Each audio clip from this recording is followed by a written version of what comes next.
il faut que je vous raconte l'histoire qui vit encore en moi, qui coule toujours dans mon sang et qui sera présente même au-delà de la mort. Je ne savais pas où j'étais. J'avais l'impression d'être enfermé dans une boîte. J'étouffais et personne ne répondait à mon cri de détresse.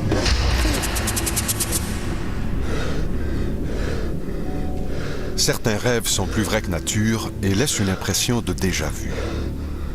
D'où proviennent ces images parfois bouleversantes? Comment expliquer que certaines personnes ont l'impression de reconnaître un endroit sans y avoir jamais mis les pieds? S'agit-il de pure coïncidence ou de preuves qu'il existe une vie après la mort?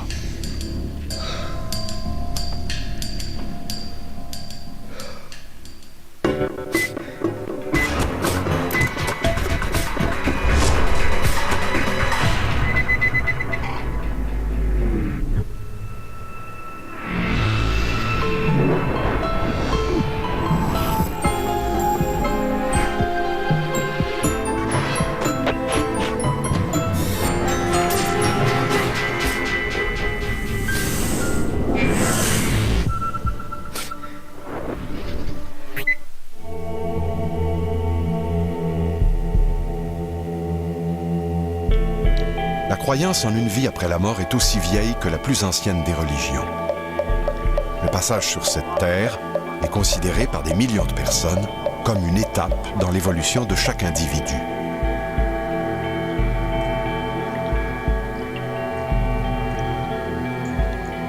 On pense que l'homme est effectivement le seul être qui peut réfléchir sur sa propre mortalité. Nous sommes les seuls et cela vient peut-être du fait que nous pouvons prendre une certaine distance par rapport à ce que nous sommes, nous interroger sur notre condition, sur notre nature, alors que l'animal en est incapable. Il est un peu prisonnier de ses instincts, captif du présent. Les premiers humains avaient peur devant la mort. Il y a même des civilisations où on enterrait le roi avec ses serviteurs. On tuait les serviteurs pour qu'ils accompagnent le roi. Alors, pour donner une certaine sécurité, non pas aux morts parce qu'ils étaient morts, mais aux vivants, en leur disant « Inquiétez-vous pas, si vous mourrez, vous allez survivre. »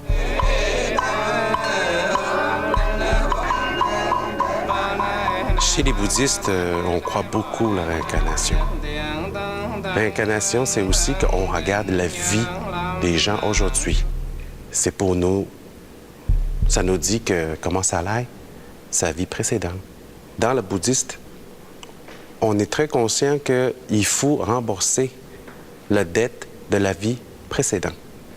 Parce que comment on est aujourd'hui, c'est grâce à la vie passée. Et en même temps, que quand les gens sont conscients de ça, il bien rembourser ses dettes et il s'améliore son état de pensée et ça va attirer une meilleure vie dans le futur. Quand on parle d'un phénomène et particulièrement d'une croyance qui s'appelle la réincarnation, première caractéristique de cette croyance-là, c'est fort probablement la croyance la plus répandue au monde, puisqu'on a des sociétés comme en Inde, où on a une forte proportion de la population où on croit à la réincarnation. Si on ajoute à ça à peu près un peu plus du tiers de la population des pays occidentaux qui croient à la réincarnation, alors très rapidement, on s'aperçoit qu'on est face à une croyance extrêmement populaire.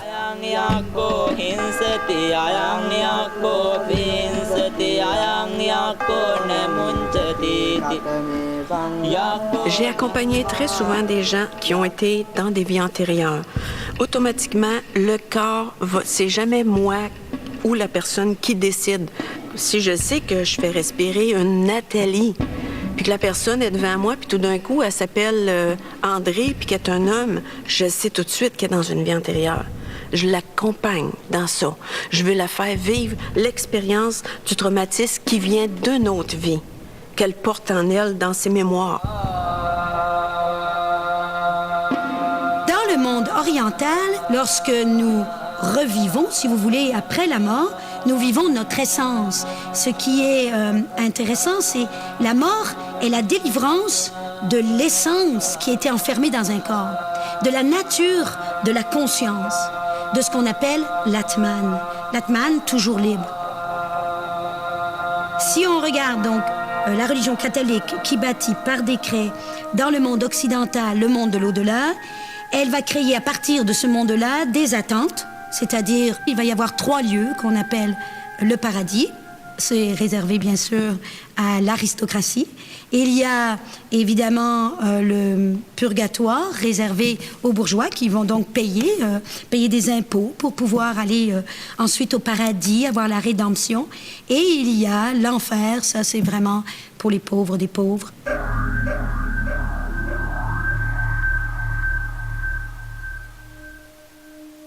Éric Brutsch a vécu une expérience hors du commun. Il affirme avoir retrouvé, enfoui au fond de sa mémoire, les souvenirs d'une vie antérieure. Il a consigné les fruits de sa découverte dans un livre intitulé « À l'ombre de la falaise ». J'ai toujours demandé à ma mère d'avoir un frère. C'était pas pour avoir un frère, j'avais vraiment besoin de retrouver mon frère. C'est comme si j'avais connu un frère et qu'il me manquait. Et j'avais besoin de le retrouver. Ma sœur jumelle et moi, on était toujours ensemble. On faisait les mêmes activités.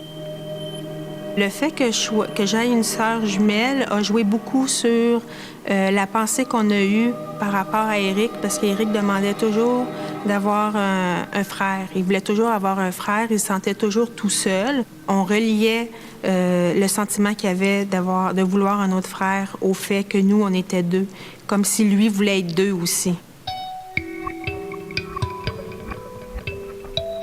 Quand j'étais enfant, je me couchais le soir, puis j'avais l'habitude de regarder ma main. Je la mettais au-dessus de ma tête, puis je la regardais, je l'ouvrais et je la fermais. Je faisais ça parce que je savais que ça n'avait pas toujours été facile pour moi de le faire. Je ne pourrais pas expliquer pourquoi, là, mais pour moi, c'était vraiment extraordinaire de l'ouvrir, de la fermer avec autant de facilité. Parce que je sais que ça n'avait pas toujours été comme ça. Les flashs de vie antérieure viennent surtout en enfance. Puis au moins comme un quart des enfants auront des souvenirs, parce qu'ils sont plus près de leur dernière personnalité. Léo Godet est membre de Espace Espirita International. Il s'agit d'un regroupement né de l'initiative de quelques spirites québécois qui désiraient se doter d'un lieu de rassemblement et de réflexion. Le docteur Stevenson, c'est un chercheur très connu, vraiment, à cause de ses publications sur les travaux qui suggéraient la réincarnation. Il a réussi à monter sur des dizaines d'années, puis avec une équipe internationale, des milliers de cas qui suggèrent vraiment la réincarnation à la communauté scientifique de l'Amérique du Nord. Donc, c'est vraiment très important. Les travaux du Dr Stevenson ont permis d'identifier un certain nombre de comportements qui pourraient être liés à la réincarnation. Par exemple, le désir persistant de retrouver une ancienne famille, ou encore la reconnaissance d'un lieu sans jamais y avoir mis les pieds. Je m'intéresse à la réincarnation, je pense, depuis que je suis tout petit. J'ai commencé à faire des recherches vraiment à ce niveau-là à l'adolescence. J'ai lu beaucoup, j'ai fait différents exercices pour arriver à avoir une vie antérieure, parce que c'était vraiment important pour moi d'aller chercher quelque chose dans une vie antérieure. J'avais pas été capable jusqu'à maintenant.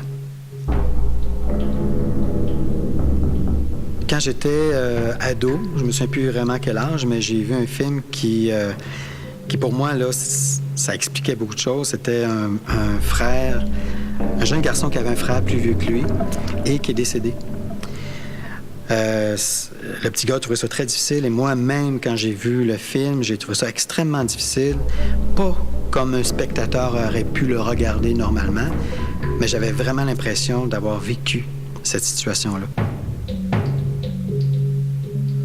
Éric s'est éloigné de nous tranquillement, je dirais. Puis vers l'adolescence, Éric faisait ses choses. Il y vivait seul, sans nécessairement les communiquer avec nous. Il y avait comme un petit mur qui se bâtissait tranquillement. Face au mystère de la vie, On peut comprendre qu'un jeune homme tel qu'Éric puisse se sentir démuni, surtout en regard du foisonnement de théories et de croyances sur la vie après la mort. La métaphysique, c'est la réflexion sur les questions qui dépassent le monde physique. Donc, est-ce qu'il y a une vie après la mort? Est-ce que Dieu existe?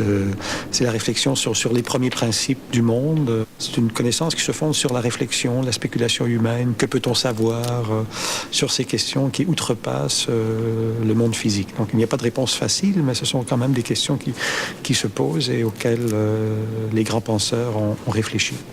C'est-à-dire que la mort a quelque chose de fascinant, hein?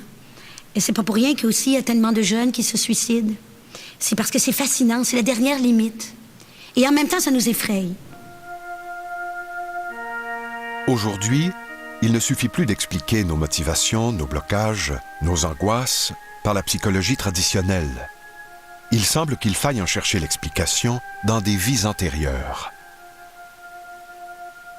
La technique du Rebirth est une technique de respiration consciente où ça nous permet de libérer des traumatismes, des mémoires qu'on porte en nous, de notre enfance, de notre petite enfance, de notre vie d'adulte. On peut aller même, par l'entremise du Rebirth, dans des vies passées, aller chercher des mémoires. Et le but du Rebirth, c'est pour libérer le corps de ces traumatismes, afin qu'on puisse vivre mieux au quotidien nos journées. Rebirth, régression. Ce n'est pas toujours facile de bien faire la différence entre les nombreuses techniques qui permettent de sonder la mémoire des gens. La technique utilisée par Lise Groux est celle de la catharsis. Catharsis, c'est un mot grec qui veut dire purification en profondeur. Donc, cette formation-là, c'est pour aller chercher les traumatismes dans cette vie-ci. Et c'est comme ça que j'en suis arrivée à avoir des expériences de vie antérieures. J'ai lu beaucoup sur la réincarnation. J'ai fait des exercices c'est des cassettes qu'on pouvait écouter. Il fallait relaxer, puis il fallait imaginer comme un écran, puis bon. J'ai jamais été capable de voir quoi que ce soit, ça n'a jamais fonctionné. Une personne dans l'entourage d'Éric connaît très bien la signification des rêves. Elle saura apporter aide et support dans le cheminement du jeune homme. Il s'agit de Marlène, la marraine d'Éric. Marlène l'a toujours guidé dans ses recherches intérieures ou dans son cheminement. C'est toujours vers Marlène qui nous explique, en fait, qu'est-ce qui se passe, puis qui a toujours une réponse à tout, mais toujours dans le positif. La vie est belle avec Marlène. Marlène, c'est elle qui m'a initié à beaucoup de choses, et c'est elle que j'allais voir pour poser des questions sur la réincarnation. C'est elle qui me guidait beaucoup. Je suis allé suivre les cours avec Marlène, des cours d'analyse de rêve, pour apprendre justement peut-être à avoir une réponse dans ces rêves-là sur ma vie antérieure.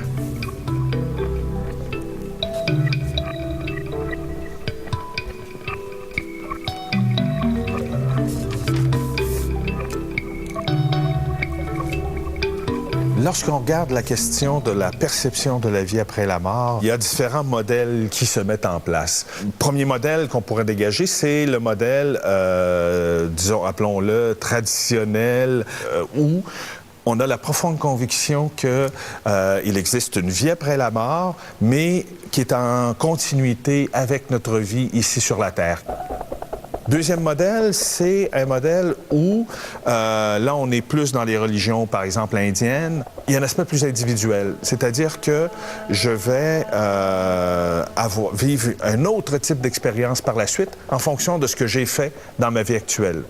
Donc là, la question de la vie après la mort, il y a différentes possibilités qui s'offrent à moi. Si j'ai vécu de telle façon, je vais me retrouver dans le monde des esprits. Si j'ai vécu de telle façon, je vais me retrouver dans le monde des animaux. Si j'ai vécu de telle façon, je vais être dans le monde des dieux. Jen Gelsang Drenpa est nonne bouddhiste depuis 6 ans. Elle enseigne le bouddhisme au centre bouddhiste Kankala. Si j'avais à décrire ce qu'est le bouddhisme exactement, je crois que j'irais en expliquant que c'est un mode de vie qui intègre ce qu'on appelle la discipline morale. Alors, on essaie de faire en sorte que nos actions ne nuisent pas à personne, aucun être vivant. Dans la voie bouddhiste, on explique que il n'y a pas de début, il n'y a pas de fin. Et donc, l'esprit n'a pas de début et n'a pas de fin. Alors, l'esprit est comme un voyageur qui habite un hôtel, une auberge, temporairement, et qui va faire l'expérience des plaisirs de cette vie-là. Mais on essaie de ne pas s'y attacher car on doit quitter vers ensuite un autre lieu d'habitation. Alors l'esprit étant comme soit un oiseau qui quitte un nid pour aller en retrouver un autre, l'esprit quitte cette forme lorsque le corps ne fonctionne plus, lorsque le corps est trop vieux.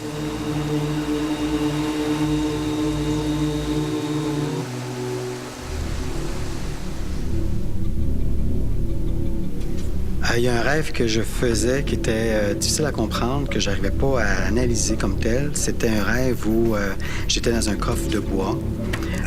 J'avais l'impression que c'était un coffre de bois parce que j'étais vraiment à l'intérieur et j'étouffais.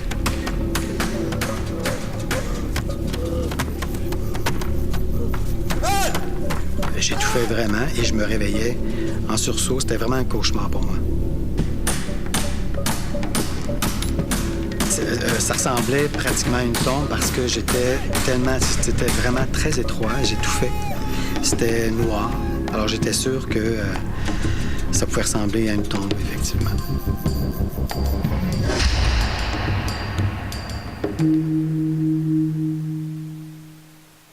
Lors d'un cours d'analyse de rêve, j'ai rencontré Lise Groux qui m'a éclairé, qui m'a parlé qu'elle faisait de la régression. Et ça est tombé comme... Pour moi, c'était toute une surprise parce que ça fait longtemps que je cherchais quelqu'un où je savais même pas que ça existait. Et là, je l'avais devant moi dans les cours de rêve. Éric, quand je lui ai parlé de régression, j'ai vu ses yeux un petit peu brillants parce que c'est comme si je lui apportais finalement une solution ou un moyen, en tout cas, d'avoir une solution. Depuis ma naissance, une voix cherchait à se faire entendre, sans parvenir à se faire écouter. Tout au long de ma jeunesse, un tourbillon de questions me harcelait.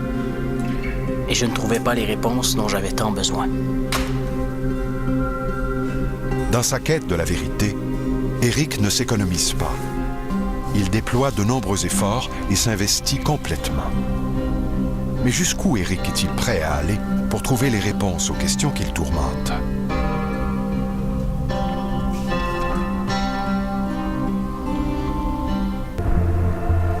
Éric Brutsch aimerait bien trouver une signification au rêve qu'il obsède. La rencontre avec Lise Groux lui donne l'espoir de trouver une réponse aux nombreuses questions qu'il se pose. En général, les gens viennent me voir pour un problème assez précis. Ça peut être un gros manque de confiance en soi. Ça peut être, comme Éric, un cauchemar qui revient à répétition, des peurs et des malaises là, dans la vie de chaque jour. Lise m'a expliqué qu'une régression en semi-hypnose, parce qu'on le faisait en semi-hypnose, c'est vraiment de retourner dans une vie antérieure et d'aller chercher les réponses qu'on a besoin aujourd'hui. J'aide la personne à se concentrer sur ça et laisser parler l'émotion, la laisser s'exprimer. Et là vont venir souvent des images qui commencent à émerger, des images un peu floues, des images mêlées.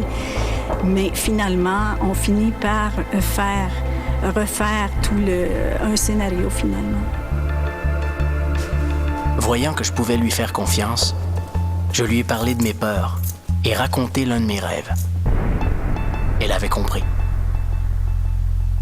La plupart des gens en régression, tu vois, c'est la mémoire qui est activée. Mais ça peut arriver qu'ils font une régression, puis là, sont en train de se fabuler. Ils sont même inconscients de leurs mensonges. Jamais jusqu'à maintenant, on n'a pu avoir la preuve absolue, si on veut, que nous avons des informations qui nous viennent d'une vie antérieure, même si on a des cas qui sont troublants, comme par exemple là, des enfants qui ont des souvenirs de vie antérieure et qui vont être même accompagnés de marques sur le corps, par exemple, qui fait que ça pose question, mais jusqu'à maintenant, tant d'un côté que de l'autre, nous n'avons pas la preuve absolue.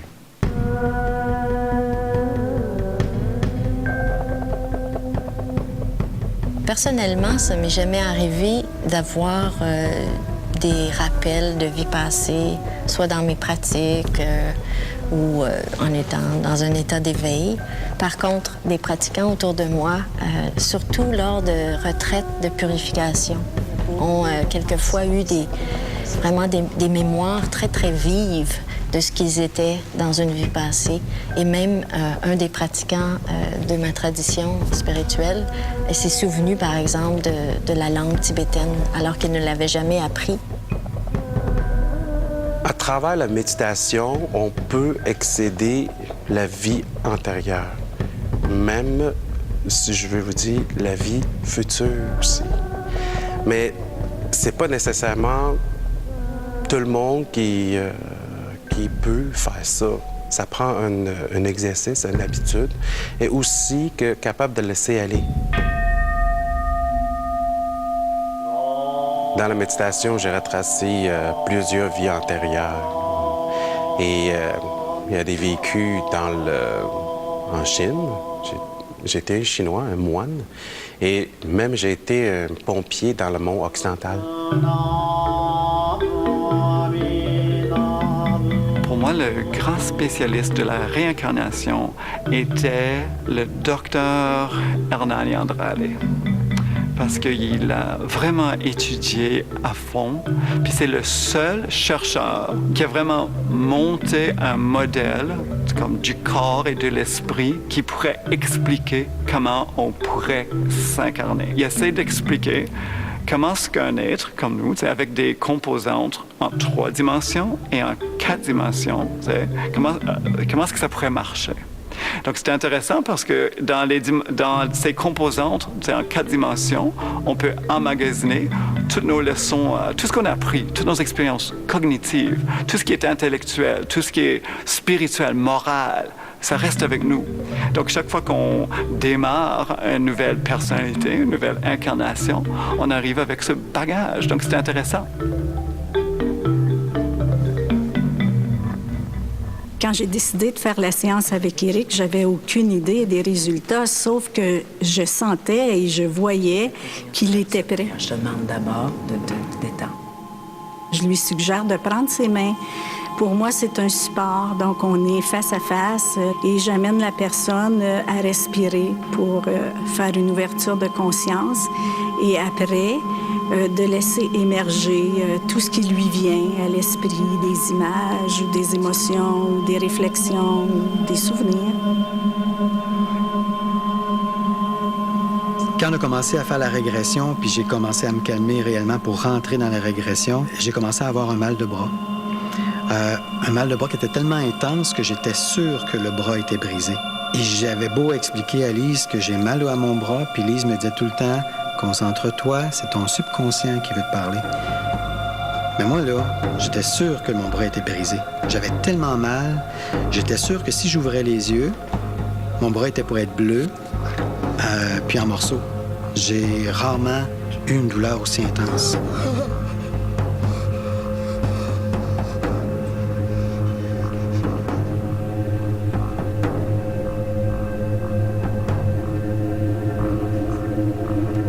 J'ai poussé Éric à aller dans la douleur de son bras parce que je sentais qu'il était déjà dans quelque chose d'important. Et puis, je l'ai aidé, encouragé pour qu'il puisse aller plus profondément et accueillir les images qui sont venues.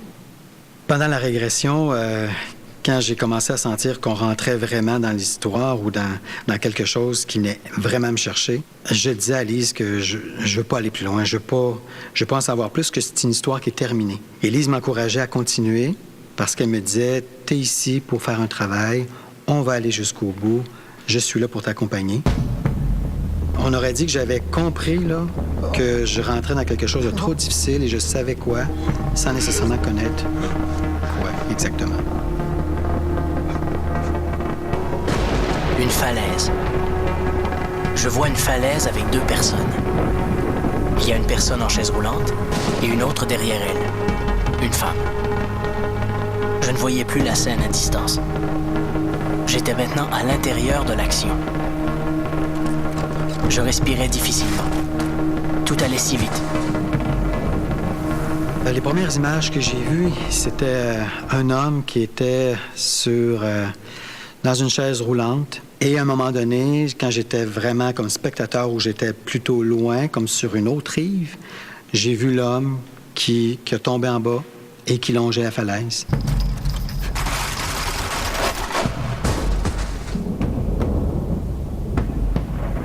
Une personne qui vit une expérience de rebirth reste consciente tout le long du rebirth.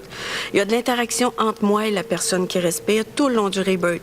C'est ce qu'on appelle respiration consciente. Donc, ça veut dire que la personne est toujours consciente. Et moi, quand elle décroche de son propre rythme, mon travail, c'est de la ramener dans son rythme respiratoire, toujours pour libérer.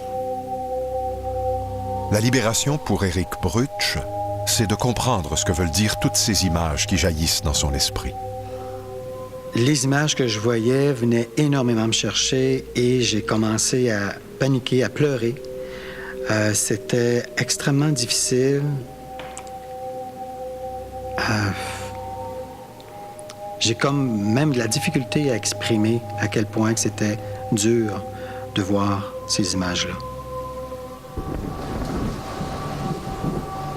C'était vraiment comme si j'avais déjà vécu ces événements-là. C'est comme si j'avais vraiment... c'est comme si on revoyait un film. Je revoyais un film, puis j'étais l'acteur principal, même si c'était pas physiquement moi qui étais présent. D'où proviennent ces images? Est-ce qu'elles peuvent être le fruit d'une imagination débordante ou d'une vie antérieure? Après la pause, Éric nous entraîne un peu plus loin dans le dédale de ses souvenirs.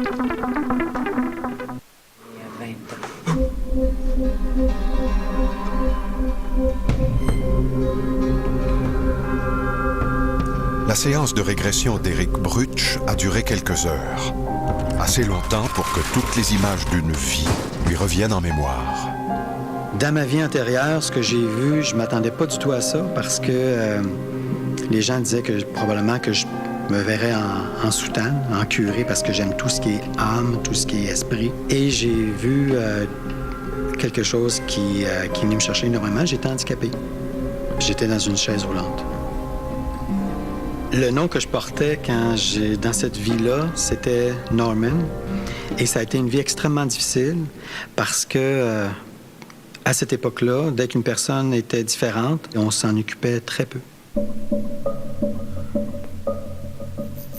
Éric Brutsch affirme que c'est grâce à la séance de régression qu'il a retrouvé la mémoire d'une vie antérieure. En effet, il se souvient avoir vécu à une autre époque sous les traits de Norman. Le père de Norman ne l'aimait pas. Thelma, par contre, elle l'aimait. C'était l'employée. C'est elle qui s'est occupée de Norman. Isabelle, c'est la nouvelle femme du père de Norman. Elle est méchante, très méchante. Mon père a rencontré, après la mort de ma mère, il est resté longtemps seul, mais il a rencontré une dame qui s'appelle Isabelle. Et c'est une femme très violente. Alors, dès que ça ne fonctionnait pas avec mon père, dès qu'elle n'avait pas ce qu'elle voulait, elle venait me voir pour se défouler.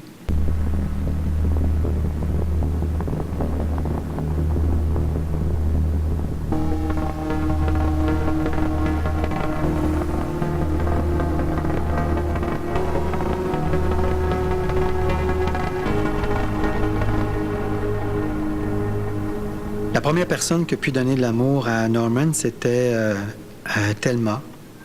C'est une dame que mon père avait engagée pour qu'elle puisse s'occuper de moi parce que lui n'avait pas le goût de s'occuper de moi. Thelma, c'est elle qui a montré à Norman à parler.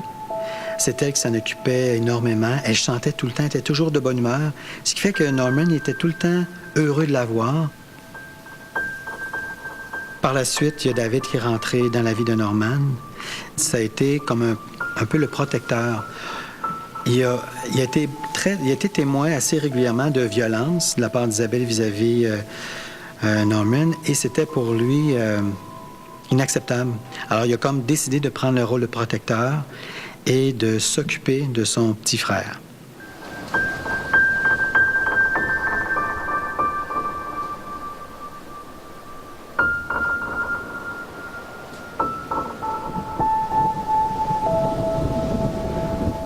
Est-ce qu'il est possible d'avoir des visions, de communiquer avec les morts? De nombreuses personnes le prétendent. Il y a très certainement des charlatans qui le prétendent, donc il faut se méfier ici. Mais j'aimerais dire que c'est une croyance assez normale, parce qu'on a parfois le sentiment de communiquer avec des morts en rêve, par exemple. Alors il est possible que certains soient tentés de transformer ces expériences oniriques, ces expériences de rêve, en rencontres réelles.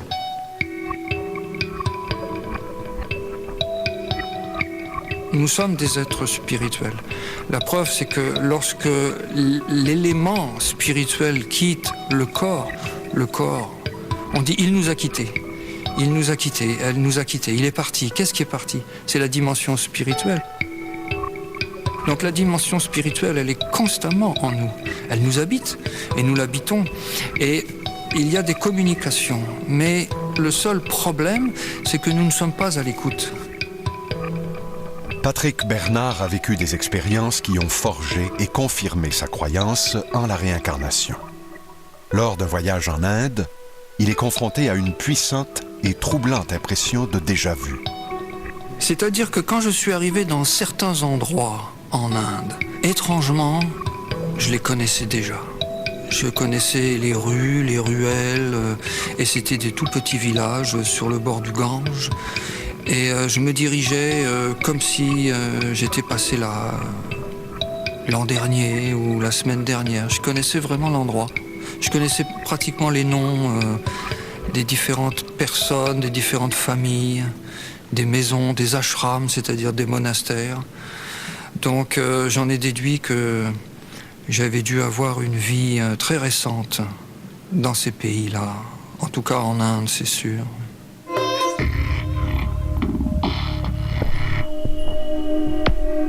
David, c'est comme le frère de Norman. C'est le neveu d'Isabelle. Elle aime tellement son petit David. David aimait beaucoup amener Norman sur une falaise. Tous les deux partaient et se retrouvaient sur la falaise. Ils restaient la journée complète là. Ils faisaient vivre du bon temps à Norman.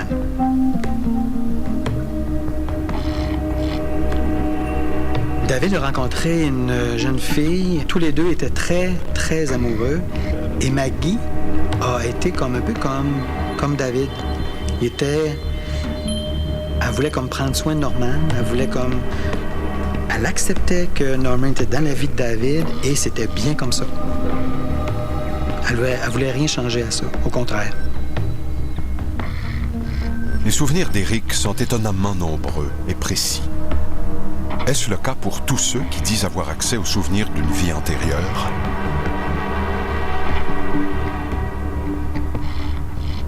J'ai vécu une expérience de rebirth qui m'a amenée dans une vie antérieure, dans une vie de monastère. Le but était de libérer qu'est-ce que j'ai à être toujours triste. Je portais en moi une tristesse tellement profonde que j'arrivais pas à saisir d'où en vient. Ce que j'ai récolté de cette expérience-là, c'est que j'ai toujours sacrifié ma vie pour plaire aux autres, pour faire plaisir aux autres. Et dans cette vie-là, c'était très important pour moi de plaire à la famille, puis d'aller dans la prêtrise. Et c'était pas mon rêve à moi d'aller dans la prêtrise. Et j'étais un homme en passant dans cette vie-là.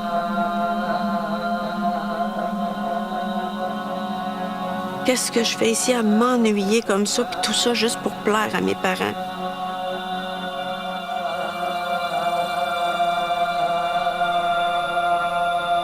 J'ai rentré dans ma chambre et je me suis pendue. Et dans la vie antérieure, là où je me suis pendue, que j'ai sorti du corps, j'étais comme dans une énergie de désolation. Parce que j'étais consciente à ce place-là que c'était pas nécessaire de mettre fin à mes jours physiques. Je pouvais sortir du monastère puis retrouver ma liberté. Mais j'étais incapable de le faire de peur de déplaire à mes parents. Si la réincarnation existe, est-il possible de penser que nous portons en nous toutes les blessures, toutes les douleurs et les peines que nous avons vécues? Pour Éric, la réponse à cette question semble aller de soi. Le vécu de Norman fait surgir en lui des émotions aussi vives et intenses que s'il les avait vécues dans sa vie actuelle. Maggie, un jour, elle se promenait puis elle a été violée. Elle a été agressée par un homme. Ça a été très, très difficile pour Maggie et pour David aussi. Et je pourrais dire qu'à partir de ce moment-là, tout a commencé à tourner au noir.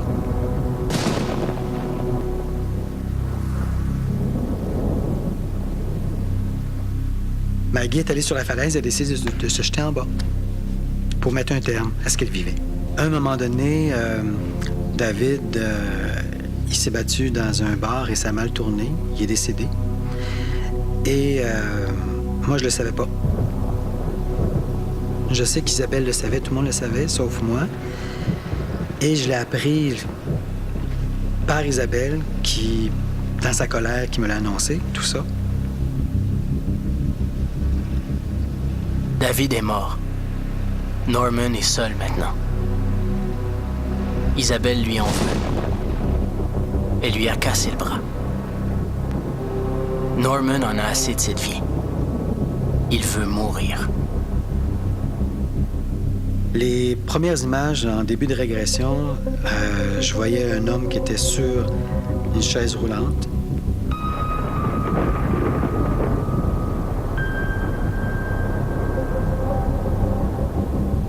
Les premières images que j'ai pu voir, j'ai pas nécessairement pensé que c'était relié à moi ou que c'était ma mort comme telle, mais je savais qu'à quelque part, qu'il devait avoir un lien.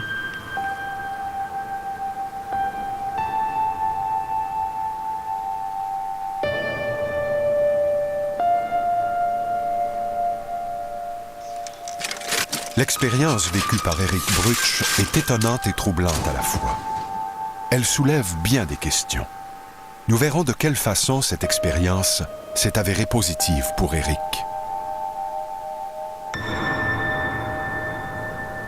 Traumatisante. On peut se demander dans quel état physique et psychologique Eric Brutsch est revenu de cette première séance de régression. Après la régression, j'étais très bouleversé. Physiquement, j'étais... je tremblais, là. Ça a été très, très difficile. J'ai eu de la misère à revenir. Et pendant 3 jours de temps, j'ai vécu un peu, on aurait dit, comme un genre de dépression. Je me suis, on dirait, pratiquement enfermé. Je voulais pas parler à personne. On aurait dit que je voulais m'approprier mon histoire, ce que j'ai vécu, et la digérer, probablement. J'ai jamais fait de recherche pour retrouver Norman parce que c'était trop difficile. J'avais pas le goût de revivre ça. C'est sûr que j'aimerais aller voir où ça s'est passé. J'aimerais revoir la maison. J'aimerais revoir... Idéalement, j'aimerais voir les pierres tombales. C'est savoir c'est où maintenant. J'aimerais pouvoir confirmer que j'ai pas tout inventé dans ma tête. Ça serait une preuve pour moi, même si à l'intérieur de moi, je sais que c'est vrai. Mais ça serait comme un bonbon. La réincarnation, à quoi ça sert? C'est fantastique, c'est l'outil le plus précieux, la réincarnation. Parce que sans avoir ce recul par rapport à la vie et à la mort, on ne peut pas guérir. On ne peut pas guérir de toutes ces choses à l'intérieur qui nous rendent malades. Les ressentiments, les absences de pardon, les colères, les rancunes.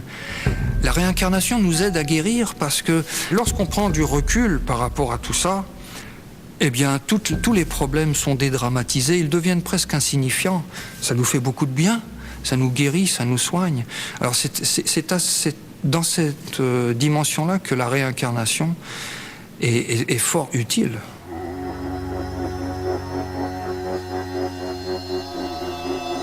La réincarnation, selon la voie bouddhiste, n'est pas la renaissance du je, du soi, avec toute sa personnalité qu'il avait, toute son existence qu'il avait dans sa vie passée.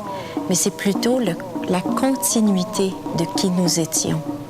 Alors, plutôt que de dire « je reviens », c'est plutôt « je continue ».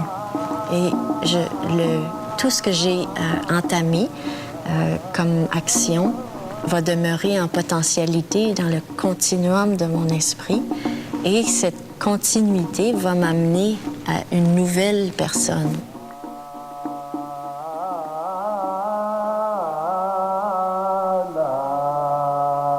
Suite à la régression, j'ai compris beaucoup de choses. Mes peurs, j'avais des peurs que je vivais, que je comprenais pas avant. Maintenant, au moins, je peux comprendre pourquoi.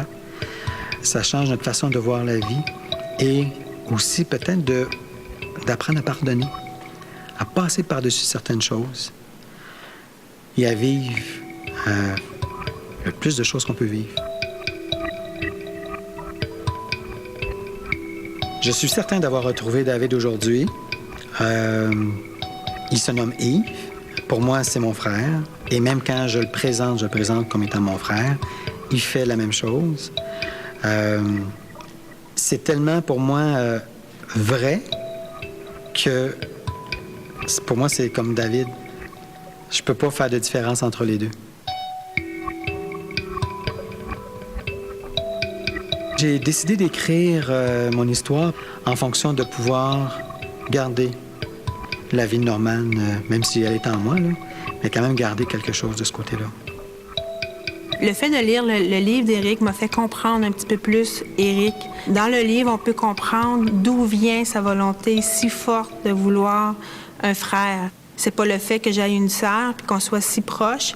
En lisant le livre, on comprend que c'est l'amour qu'il y avait entre lui et son frère qui était très, très forte et très, très belle, cet amour-là. Fait qu'on a compris le pourquoi de son insistance si forte.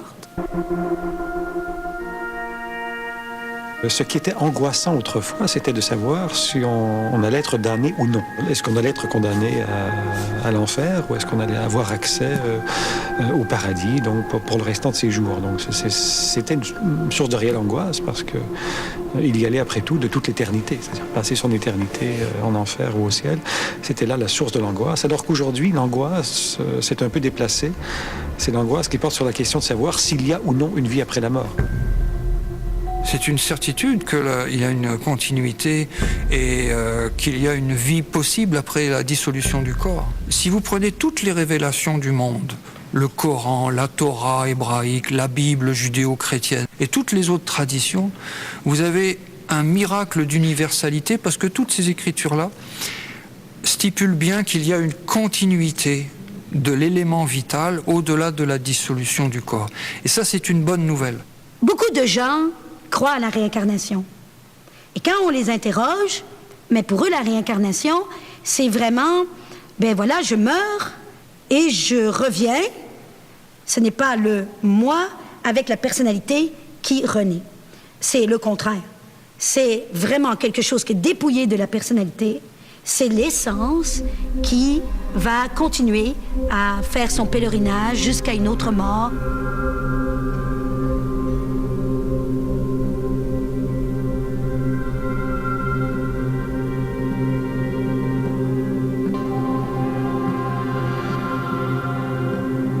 La mort, pour moi, c'est une continuité. C'est on quitte le corps, on a terminé l'expérience dans le physique et on continue sur un autre plan. Mais on continue notre évolution. Pour moi, la mort, c'est juste comme si j'enlève un morceau de linge puis je l'abandonne là. Je suis pas attachée au corps physique et je suis convaincue qu'il y a plus que ça. À la mort du corps physique, qu'est-ce qui reste et qu'est-ce qu'on perd ?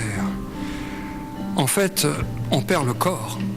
Il faut remettre les pendules à l'heure. Nous ne sommes pas des êtres matériels qui avons une expérience spirituelle. On est vraiment des entités spirituelles qui avons une expérience dans la matière. Donc à la mort du corps physique, c'est nous qui perdons le corps. Mais le corps, lui, retourne aux éléments. Et nous gardons nos expériences, nos souvenirs, nos désirs, nos pensées. Tout ce qu'on n'a pas pu faire dans cette vie-ci, on va pouvoir le faire dans une vie future. L'histoire d'Éric ne pourra jamais être vérifiée ou prouvée de quelque façon que ce soit. Mais la volonté et la détermination avec lesquelles Éric s'est lancé dans cette quête de la vérité font réfléchir. De quoi est faite la vie? D'où viennent les émotions, les sentiments?